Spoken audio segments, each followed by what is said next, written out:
Hey, what's up everyone? I'm Joey Dots. How often should you cut your hair if you have scalp micropigmentation? So I like to cut my hair about every 2 to 3 days. Well, here's what my head looks like right now.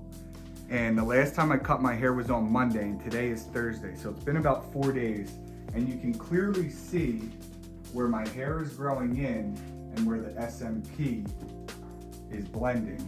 However, it doesn't blend very well when your hair is longer. When I cut my hair, you will be able to see how the SMP flows into your real hair seamlessly, if your SMP is done correctly, when the hair is much shorter and closer to the skin. Because what is scalp micropigmentation? It's replicated hair follicles. So the shorter the hair follicle, the better it blends together.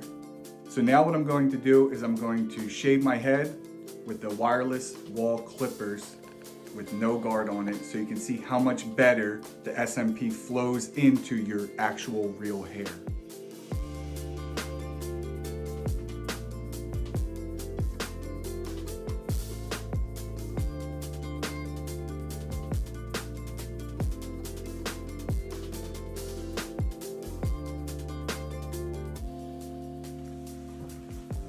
As you can see, blends much better.